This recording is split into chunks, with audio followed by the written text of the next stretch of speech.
నజరేయుడైన యేసుక్రీస్తు శ్రేష్ఠమైన నామములో మీకు స్తుతులు స్తోత్రములు వేలాది వందనాలు కృతజ్ఞతలు చెల్లిస్తున్నాను. గడిచిన రోజు నుంచి రోజు మీ ప్రభుల భద్రపరచుగాక. ఆదివారం ఉదయకాల ఆరాధనలు మీ సన్నిధిలో నిలబెట్టినందుకు మీకు మహిమ ఘనత ప్రభావం చెల్లిస్తున్నాను. పాటల పాటకు మంచి కంఠం వచ్చినందుకు ఆత్మతో సత్యంకి ఆరాధన మీరే నడిపించినందుకు వందనాలు స్తోత్రాలు చెల్లిస్తున్నాను. చెప్పిన బాగా చదువుతుంటే అందులో మేము మాటలతో తండ్రి మమ్మల్ని దర్శించి ఆ మాటలు బట్టి మేము అడుగులు వేయనట్లుగా మన హృదయాలుగా తలపులు మార్చుకున్నట్లుగా మీ ఆత్మ కార్యాన్ని మాలో జరిగించి మనకి మనం తెచ్చుకొని ఆరాధనలో మనతో ఈ సమయంలో ఆరాధిస్తున్న బిడ్డలందరికీ మీ ఆత్మ నుంచి మీ గొప్ప మీ ఆత్మ వద్దలు చేసి నడిపించి నామని తెచ్చుకున్నాం. యేసునామములో ప్రార్థిస్తున్నాం పరలోకపు తండ్రి. Praise the lord. హల్లెలూయా. నీతి స్వరూపుడైన యెహోవా ఘనమైన నామానికి మహిమ కలుగును గాక. ఆమేన్. 37వ కీర్తన 21వ వచనం నుంచి 40 వరకు ఉత్తర ప్రత్యుత్తరముల కోసం పేజ్ నంబర్ 470.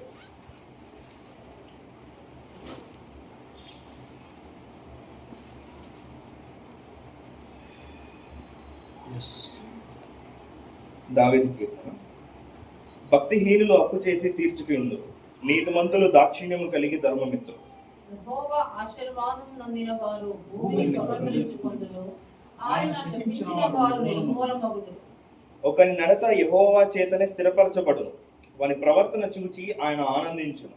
యెహోవా తన చెయ్యి పట్టుకొని ఉన్నాడు గనుక అతడు నేలను పైన లేవలేక. 21వ వచనం నుంచి చదువుదాం. ఓకే, తీసావన్నా? నేను చిన్నవాడినై ఇంటిని, ఇప్పుడు ముసలివాడినై ఉన్నాను. అయినను నీతిమంతులు విడువబట్ట గాని వారి సంతానము భిక్షమెత్తుట గాని నేను చూచి ఉండలేదు. వారి సంతానపు వారు ఆశీర్వదించుదురు. కీడు చేయటం మాని మేలు చేయము, అప్పుడు నీవు నిత్యము నిలుచుదు. యెహోవా న్యాయాన్ని ప్రేమించువాడు, ఆయన తన భక్తిహీనులను విడువడు. వారి నడుమికి కాపాడబడును గాని భక్తిహీనుల సంతానము నిర్మూలమగు. నీతిమంతులు భూమిని స్వతంత్రించుకుందరు, వారు దానిలో నిత్యము నివసించెదరు. నీతిమంతుల నోరు జ్ఞానమును గూర్చి వచించును, వారి నాలుక న్యాయమును ప్రకటించును. వారి దేవుని ధర్మశాస్త్రము వారి హృదయమునున్నది, వారి అడుగులు జారవు. భక్తిహీనులు నీతిమంతుల కొరకు పొంచి ఉండి వారిని చంపజూతు. వారి చేతికి యెహోవా నీతిమంతులను అప్పగింపడు. వారు విమర్శకు వచ్చినప్పుడు ఆయన వారిని దోషులుగా ఎంచడు. యెహోవా కొరకు కనిపెట్టుకొని ఉండము, ఆయన మార్గమును అనుసరించు. భూమిని స్వతంత్రించుకున్నట్లు ఆయన నిన్ను హెచ్చించును. భక్తిహీనులు నిర్మూలన కాగా నీవు చూచెదవు. భక్తిహీనుడు ఎంతో ప్రబలి ఉండుట నేను చూచి ఉంటిని, అది మొలిచిన చోటనే విస్తరించిన చెట్టు వలె వాడు వర్ధిల్లి ఉండెను. ఆయనను ఒకడు ఆ దారిని పోయి చూడగా వాడు లేకపోయాను, నేను వెతికితే గాని వాడు కనపడకపోయాను. నిర్దోషులను కనిపెట్టుము, యథార్థవంతులను చూడుము, సమాధానపరచు వారి సంతతి నిలుచును గాని ఒకడైనను నిలవకుండా అపరాధులు నశించుదురు. భక్తిహీనులు సంతతి నిర్మూలమగును. యెహోవాయే నీతిమంతులకు రక్షణాధారము, బాధ కలుగునప్పుడు ఆయన వారికి ఆశ్రయదుర్గం. యెహోవా వారికి సహాయుడై ఉండి వారిని రక్షించును. వారి యెహోవా శరణు చేర్చుకున్నారు కనుక ఆయన భక్తిహీనుల చేతిలో నుండి వారిని విడిపించి రక్షించును. ఆమేన్. Praise the lord. దేవునికి స్తోత్రములు. దావీదు గారు రచించినటువంటి కీర్తన 37ను 21వ వచనం నుంచి చదవటం జరిగింది. ఈ మాటల్ని బట్టి మనము చాలా జాగ్రత్తగా క్రైస్తవ సమాజము దేవుని సన్నిధిలో ఎదగాలి. చూడండి, భక్తిహీనులు ఎలా ఉంటారు, నీతిమంతులు ఎలా ఉంటారు అని ఈ కీర్తన చాలా వివరంగా తెలియజేస్తుంది. Praise the lord. హల్లెలూయా. నీతిమంతులు గురించి దావీదు గారు ఆయన చూసినది, భక్తిహీనుల గురించి ఆయన చూసినది మొత్తం కూడా దేవునికి కీర్తనగా నా ఎదుట రాసి ఉంచాడు. భక్తిహీనులు అప్పు చేసి తీర్చక ఇందురు, నీతిమంతులు దాక్షిణము కలిగి ధర్మం. ఏంటంటే భక్తిహీనులు ఏం చేస్తారంటే అప్పు చేసి తీర్చకుండా ఉంటారు. చాలా జాగ్రత్తగా ఉండాలి మనం. ఏంటంటే అప్పు తీర్చిన వాడెవడో భక్తిహీనుడు. నిజమే కదా, ఎగ్గొట్టడం లేదంటే ఏం చేస్తారు, కోర్టుల్లో వేయటం, తిరిగి మమ్మల్ని అటాక్ చేస్తున్నాడు. కాబట్టి చాలా నీతిమంతులు దాక్షిణ్యం కలిగి ఏం చేస్తారు, ధర్మం ఎత్తారంట. కొన్ని ధర్మం ఎత్తనామా, సరే అప్పు చేసి ఎగ్గొట్టట్లా, ఓకే. కొన్ని ధర్మం ఎత్తనామా, కొంచెం దాక్షిణము కలిగి ధర్మం ఎత్తు. అదే కొంచెం ఇస్తున్నాంలే, ఇవ్వకుండా ఎందుకుంటాం, అంతా ఇవ్వం. ఊరంతా ఎవరు, ఆ మనసు వేరు, ఆ స్థితి వేరు. ప్రభులాగా మారితే తప్ప. ప్రైజ్ ద లార్డ్, హల్లెలూయా. అంటే పూర్తిగా అభిషేకించబడితే తప్ప. అందుకనే 30 దంతలు 60 దంతలు 100 దంతలు ఫలింపు. 30 దంతలే ఫలించారు, 60 దంతలు ఫలించారు, 100 దంతలు ఫలించారు. ఎవరు? వాక్యం హృదయంలో ఎత్తబడిన వారు. అవునా? అంతే. ఎంత ఫలిస్తే అంత ఆశీర్వాదాలే. అంతే. ఎంత చెట్టుకి అంత గాలే. చిన్న చెట్టుకి చిన్న గాలే అవుతుంది. చిన్న మొక్క ఉంది, అక్కడికి అమ్మ చల్లగా గాలి మంచి బలి అవుతుంది అంటావా వెళ్ళి? ఎందుకు? ఆ మొక్కలో ఎక్కువ ఆకులు లేవు, గాలి ఊగితే గాలి కానీ పడిపోద్ది ఆ మొక్క, కోసం చెప్పాలంటే. అందుకని పెద్ద చెట్టు దగ్గరికి వెళ్ళి అమ్మాయ శాద్యార్థం, పెద్ద వేప చెట్టు ఉందంటే దానికి ఎందుకు వెళ్ళి కూర్చుంటాం? ఎందుకు? అది వచ్చే గాలి, ఆ చల్లదనం అంత హాయిగా ఉంటుంది కదా. కాబట్టి అంత చెట్టుకి అంత గాలి. కాబట్టి 30 దంతలు 60 దంతలు 100 దంతలు. నీతిమంతులు అనబడే వాళ్ళు ఇలాగ వర్ధిల్లుతారు, ఇలా ఫలిస్తారు. దేనిలో? వాక్యములో ఫలించిన వారు అన్నమాట. వాక్యములో 30 దంతలు ఫలించారు, 60 దంతలు ఫలించారు, 100 దంతలు ఫలించారు. 100 దంతలు ఫలించిన వారు ఎలా ఉంటారు? ఎలా ఉంటారు? ఎలా ఉంటారు? అన్నిలు చెప్పిన మాటలు వింటుంటాం కొంతమంది. అన్నిలు కొంతమంది సినిమా యాక్టర్లు కానీ, వ్యాపారస్తులు కానీ, ఒక మంచి ఆలోచనతో ఉన్నవాడు. మాకు ఒక 2000 ఎకరాలు ఉండేది, మా నాన్న అందరికి పనిచేసాడు, ఊర్లో ఎవరికి ఇవ్వని చెప్పి. ఉన్నారు అటువంటి వాళ్ళు. సినిమా యాక్టర్లు చాలామంది ఉన్నారు. ప్రభాస్ వాళ్ళ తాత ముత్తాతలు అందరూ అంతేనా, వాళ్ళ ఎకరాలు ఉండేది, మొత్తం పనిచేశారు వాళ్ళు ఉన్న ప్రాంతం. తర్వాత వాళ్ళు సంపాదించుకున్నారు, ఓకే, మళ్ళీ వాళ్ళు సొంతంగా సంపాదించుకున్నారు. చాలామంది ఏమి లేని స్థితిలో వచ్చి సంపాదించుకున్నారు. అవన్నీ పనిచేసి తాత ముత్తాతలు. మరి దాక్షిణ్యం ఆ రోజుల్లో, పాతకాలంలో నిజంగా అటువంటి ఆలోచనలు ఉండేవి వాళ్ళకి. మరి ఎవరి నుంచి వాళ్ళు ఇన్స్పైర్ అయ్యారో తెలియదు, కానీ అలాంటి వాళ్ళు ఉన్నారు.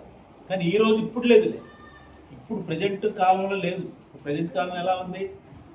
అంతే, వచ్చేదే ఏముంది అని చూస్తారు. అర్థమైందా? వచ్చేది ఏముంది అని చూస్తాడు, దోచుకోవడానికి చూస్తాడు, దోచుకొని దాచుకుందామని ఆలోచనతో ఉంటారు. ఓకే, కాబట్టి ఆ రోజులు అలా ఉండేవాడు. అయితే ఇప్పుడు అది అలాంటి పరిస్థితి ఎక్కడ లేనేలేదు. కానీ క్రైస్తవ సమాజంలో ఉండాలి. క్రైస్తవ సమాజంలో ఇప్పుడు నేను సేవకుడిని, ఆలోచన ఎలా ఉంటుంది? ఏం చేయాలి నేను రియల్గా ఏం చేయాలి? వచ్చినాయి మొత్తం సేవకే ఖర్చు పెట్టాలి. మరి వచ్చిన మొత్తం ఖర్చు పెడితే నేనే తినాలి అనే ప్రశ్న ఉంటుంది కదా. అసలు చెప్పండి, తినేది వేరు, అది వేరు. అయితే ఇప్పుడు సేవకులు తినేది కాదు ఆలోచించట్లా. నా పిల్లలకేంటి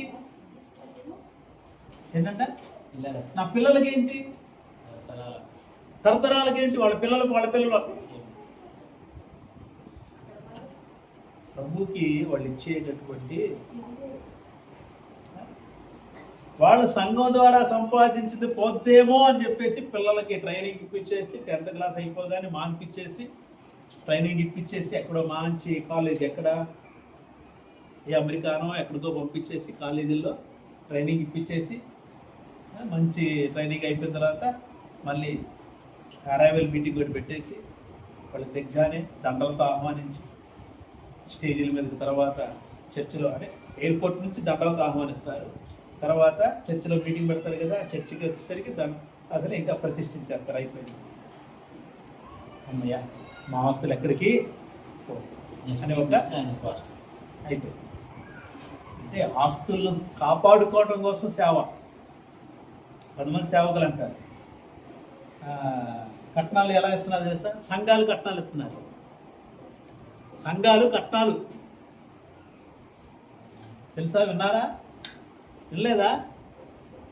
ఒక అల్లుడికేమో ఫలానా ఊర్లో చర్చ్ ఉంది, అదంట కట్నం.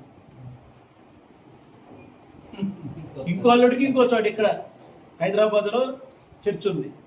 అల్లుడి ఇల్లుడి ఇది చూసుకుంటాడు, అల్లుడి ఇది చూసుకుంటాడు. కట్నాలు అవే. వాళ్ళకి ఇంకేమీ ఇవ్వట్లేదు మేము. నేను ప్రభు కట్నాలు సంఘాలను కూడా కట్నాలుగా ఇస్తున్నారు. ప్రభు సంఘం ఎవరిది? ప్రభువు స్వరక్తం ఇచ్చి సంపాదించాడు. ప్రభువు ఎవరు మీరు? ఎవరు మీరు? ప్రభు వారు. ప్రభు రక్తం చిందిస్తే పుట్టారు మీరు. జీవం కలిగిన రక్తముల నుంచి పుట్టిన వాళ్ళు సంఘము, విశ్వాసులు. ఆలోచన చూడండి, సేవకులు చేసి చాలా జాగ్రత్త చూడండి ఇక్కడ. అందుకనే భక్తిలో అప్పచేసి తీర్చక నీతి మంతులు దాక్షిణ్యం కలిగి ధర్మం ఇస్తారు, నీతి మంతులు దాక్షిణ్యం కలిగి ఏం చేస్తారు? ధర్మం ఇస్తారు. అలా ఉండాలి. నీతి మంతులు అంటే 100%. 100%. యెహోవా ఆశీర్వాదం పొందిన వారు భూమిని ఏం చేస్తారంట? యెహోవా ఆశీర్వాదం పొందిన వారు భూమిని స్వతంత్రించుకుంటారు. మరి భూమిని స్వతంత్రించుకుంటున్నామా?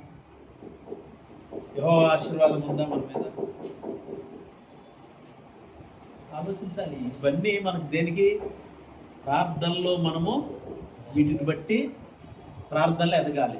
మనం ప్రార్థనలో వీటన్నిటిని తీసుకురావాలి. ప్రభువా నీ ఆశీర్వాదం నా మీద ఉన్నది. యెహోవా నీ ఆశీర్వాదంతో నన్ను ఆశీర్వదించు. ఎలా ఆశీర్వదిస్తాడా? మనం ఏం చేయకుండా ఆశీర్వదిస్తాడా? మనం చెయ్యాలి కదా ఏదో ఒకటి ఆయన కోసం. ఆయన కోసం ఏం చేయాలి? ప్రభా నేను నీతో గడుపుతున్నాను ప్రభు, నన్ను ఆశీర్వదించు. ఆయనతో గడుపుతున్నామా? ఆయనతో గడుపుతున్నామా? ఏదో మొక్కుబడిగా. అవునా? మనందరం కూడా ఎలా గడుపుతున్నాం? ఆయనతో మొక్కుబడి గడపాలి. కాబట్టి మీరని నేనని కాదు, ఇక్కడ మనం అందరం అంతే. మరి ఆయన ఆశీర్వాదం మన మీద ఎలా ఉంటుంది? చాలా జాగ్రత్తగా ఉండాలి. అతి దినాల్లో ఉన్నాం, అపాయకర రోజుల్లో ఉన్నాం. ఆయన శపించిన వారు నిర్మూలం అవుతారు. దయచేసి గమనించండి. ఆయన శపించిన వారు ఏమవుతారంట? నిర్మూలం అయిపోతారంటే అర్థం ఏంటో తెలుసా? కనపడరు ఇంకేమవుతుంది. చాలా జాగ్రత్తగా ఉండాలి. మనం కనపడకుండా పోతే ఇతరులకి ఏమనుకుంటారు వాళ్ళు? మరి మనకు కనపడకుండా వీరు ఇంకెవరైనా వెళ్ళిపోయారనుకో మనం ఏమనుకుంటాం? చాలామంది దేవుణ్ణి వదిలేసి పూర్తిగా లోకంతో కలిసిపోతున్నారు. జాగ్రత్త. డబ్బు పెరిగితే డబ్బు లేకపోయినా లోకంతో కలిసిపోతారు, డబ్బు పెరిగినా లోకంతో కలిసిపోతారు. అందుకనే దావీదు గారు అంటారు, ప్రభా నాకు ఏం లేకపోతే నేను నిన్ను ద్వేషిస్తానేమో, తిట్టుకుంటానేమో, నాకు ఎక్కువైపోతే నిన్ను మర్చిపోతానేమో, కాబట్టి నాకు తగినంత. ఏమన్నాడంటే దావీదు, నాకు తగినంత ఇవ్వు చాలా. ప్రైజ్ లార్డ్, హల్లెలూయా. మనకు తగినంత, మనకి ఎంత కావాలో అంత కోరుకోవాలి. మనకి ఎంత కావాలి మనకి అంతే కోరుకోవాలి. ప్రార్థనలో ప్రభా నా పరిస్థితి ఇది, వీటిని నాకు సహాయం తెచ్చి సమకూర్చు, నాకు ఎక్కువ వద్దు, అలా అస్సలు లేకుండా చేయొద్దు ప్రభు. ఆయన అస్సలు లేకుండా ఆయన చేయుడు. అర్థమైందా? ఆయన ఇచ్చేవాడే కానీ మన దగ్గర నుంచి తీసుకునేవాడు కాదు.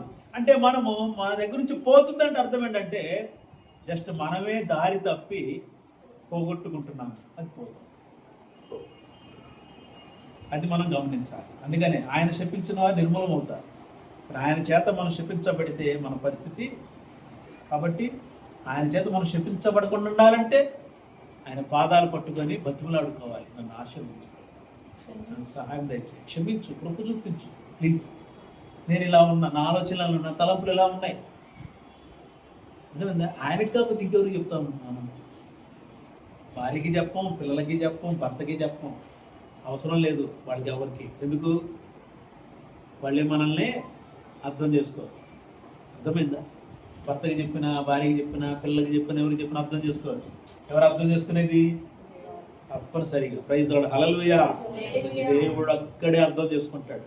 ఎందుకంటే ఆయన ఎలాంటి పాపాన్నైనా క్షమిస్తాడు, తీసివేస్తాడు, సమూలంగా లోపల నుంచి తీసివేస్తాడు. మనుషులైతే తీరు మనసులో పెట్టుకుంటారు. ఓహో, నాకు వ్యతిరేకంగా నువ్వు పాపం చేసావా, చెప్తాను నీ సంగతి. అది ఎప్పుడు తీరుతారు? టైం వచ్చినప్పుడు. చేసావుగా అనుభవించు, మంచంలో ఉన్నప్పుడు అంతా చేసావుగా అనుభవించు, అసలు నేను నిన్ను ముట్ట. ఇలాంటి వాళ్ళు ఉన్నారు, మనసులో పెట్టుకొని పదే పదే మనం మాట్లాడటం ఏదో చేస్తుంటారు కదా. అది అంటే తండ్రి ఇప్పుడు మరి అటువంటిది అసలు ఆయన క్షమించిన తర్వాత నువ్వెవరు పదే పదే ఆ తప్పుని అతనిలో నుంచి ఆమెలో నుంచి జ్ఞాపకం చేయటానికి? ఓహో, క్షమాపణ తగినట్లు లేరా? ఓకే, అది దేవుడు చూసుకుంటాడు. క్షమాపణకు తగినట్లు లేకపోతే ఎవరు చూసుకుంటారు? అది దేవునికి అప్పగించు. ప్రభు నువ్వు క్షమించినా కూడా ఇంకా వాళ్ళు ఆలోచనతోనే ఉన్నారు, వ్యతిరేకంగా ఉన్నారు. అందుకని దేవుడు ఆశీర్వదిస్తే ఆశీర్వాదము అలాగే ఉంటుంది. ఆయన శపిస్తే వారు పూర్తిగా నిర్మూలమైపోతారు. కాబట్టి చాలా జాగ్రత్త. ఒకరి నడత యెహోవా చేతనే స్థిరపరచబడును, వారి ప్రవర్తన చూసి ఆయన ఆనందించును. ప్రైజ్ ది లార్డ్, హల్లెలూయా. ఒకరి నడత యెహోవా చేతనే స్థిరపరచబడును, వారి ప్రవర్తన చూసి ఆయన ఆనందించును. అవునా? మరి మన నడత స్థిరపరచబడాలంటే ఎవరి దగ్గర ఉండాలి? మనము చెప్పండి, ఎవరి దగ్గర ఉండాలి? చెప్పు. ఎవరు? నీ నడత నేను బాగు చేస్తానని వెళ్ళిపోతే బాగు అవుతాం మనం? అవుతామా? ఏ మనిషిని బాగు చేయలేడు పాడు చేయడం తప్ప. ఎవరైనా సరే, అయ్యగారైనా సరే, మీరే నన్ను బాగు చేయని చెప్పి ఇక్కడికి వచ్చి మీరు నన్ను బాగు చేయని చెప్పి దేవుని మాట్లాడితో చెప్తా, అంతవరకే. అర్థమైందా? కానీ బాగు చేస్తే ఎవరు? ఆయన. నా దగ్గర రాకుండా మీరు ప్రభు దగ్గర కూర్చొని ప్రభు నన్ను బాగు చేయి అని చెప్పి నువ్వు ప్రార్థనా పూర్వకంగా ఉండు, వాక్యం చదువుతుండు, ధ్యానం చేస్తూ ఉండు. ఆయన నీ నడతని బాగు చేస్తాం. మనం పొరపాట్లు చేస్తాం. అర్థమైందా? మనం బాగు చేయగలమని ఆలోచన కూడా మనకు ఉంటుంది సేవకులకి. అర్థమైందా? వాళ్ళ జీవితాన్ని నేను మారుస్తా. కొంతమంది ఉంటారు, వాళ్ళ జీవితాన్ని ఎవరి జీవితాన్ని ఎవరో మార్చలేదు. అలా అనుకుంటే మన జీవితాలు మారిపోతాయి. అర్థమైందా? అలా అనుకుంటే మన జీవితాలు మారిపోతాయి. అది తప్పు. యేసన్న గారు చాలా ఉపమానాలు చెప్తారు, అలా జరిగినాయి.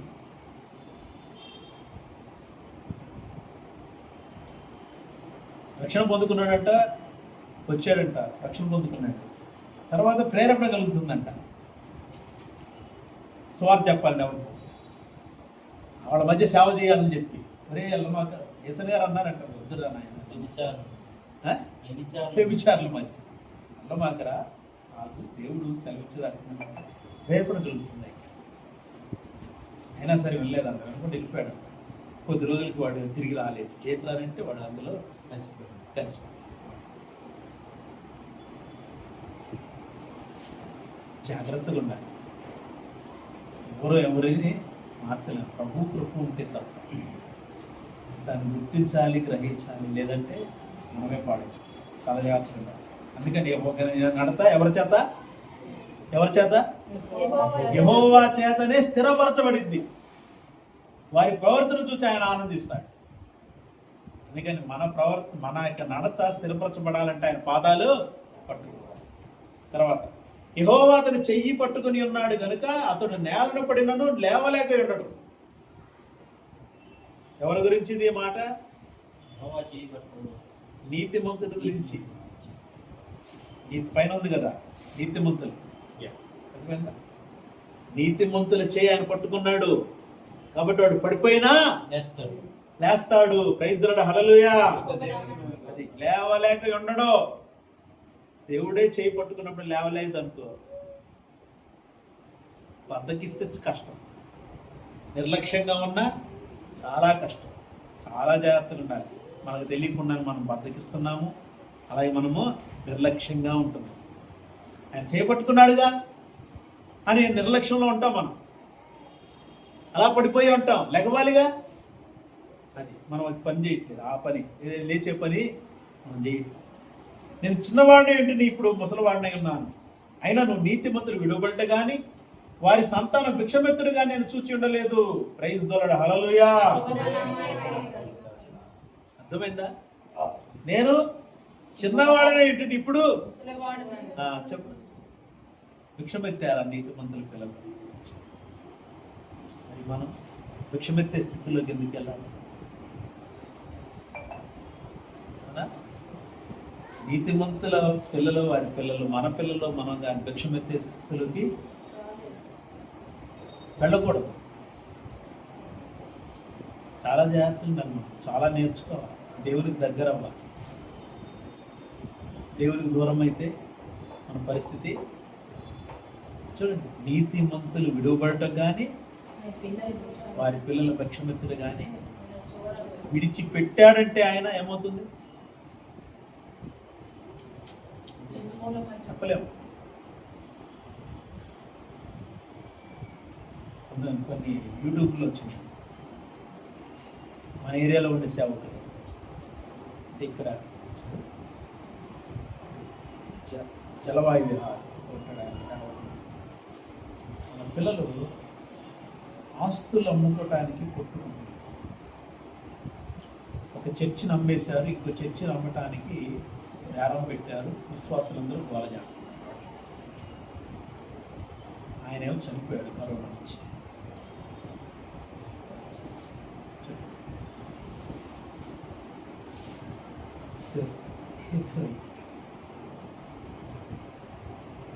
విశ్వాసం మీద కోపట్టు, అరే ఎవరే పెద్ద చిన్న లేకుండా అరే ఎవరే పిల్లలు, ఆయన పిల్లలు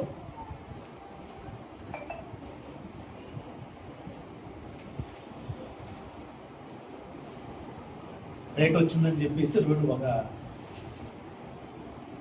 ఐడిపిఎల్లో ఉన్న చర్చ్ ఒకటి అమ్మేశారు, బాలనగర్లో ఉన్న చర్చ్. అదే బాలనగర్లో ఇంకో చర్చ్, అది అమ్మకానికి గొడవ పెడితే విశ్వాసం అందరూ కాల్ చేశారు. మేమందరం చందాలు వేసుకొని చర్చిని కట్టుకున్నాం.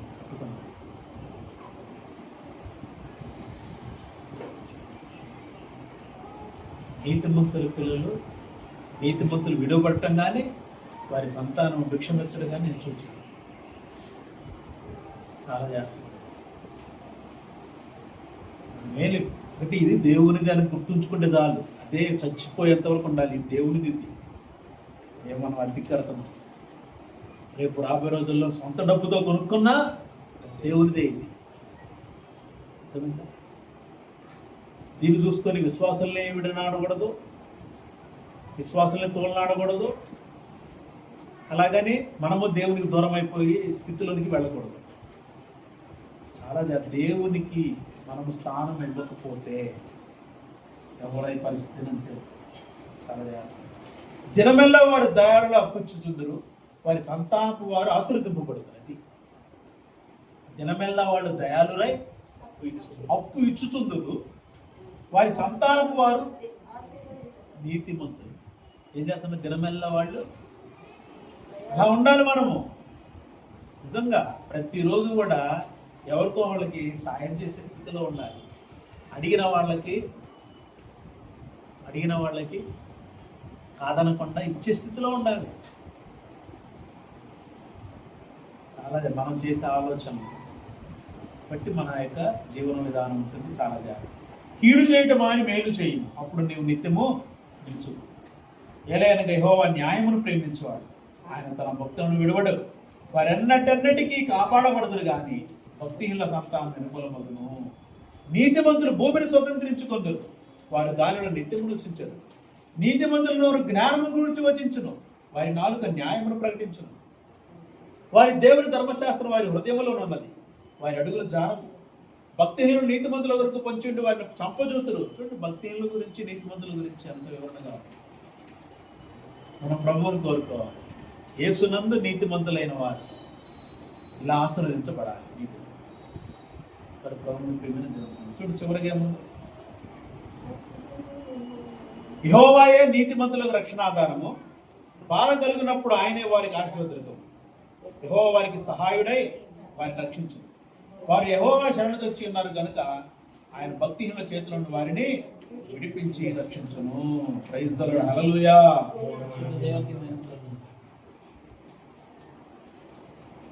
ఒక మాట 34వ వచనం, యెహోవా కొరకు కనిపెట్టుకుని ఉండవు, ఆయన మార్గం అనుసరించు, భూమిని స్వతంత్రించుకున్నట్లు ఆయన నిన్ను హెచ్చించు. యెహోవా కొరకు కనిపెట్టుకుని ఉండవు, ఇది మనం చేయాల్సింది. ఆయన భూమిని స్వతంత్రించుకునేట్లుగా మనల్ని హెచ్చిస్తాడు. ప్రభుత్వ ప్రేమైన తెలుస్తుంది మాటలు చాలా జాగ్రత్తగా చేయించుకో. నీతిమంతులముగా ఆయన సన్నిధిలో బలముగా ఎదగడానికి తాపత్రయపడతాం. దేవుడి మాటను ఆశీర్వదించి తన కృపతో తన ఆత్మకు అభిషేకించి దేవుడు తన నామమును మహిమ తెచ్చుకును గాక. ప్రైజ్ ది లార్డ్, హల్లెలూయా. ఈ సమయాన్ని మీకు ఇస్తున్నాను. సాక్ష్యం చెప్పి దేవుడి నామమును మహిమ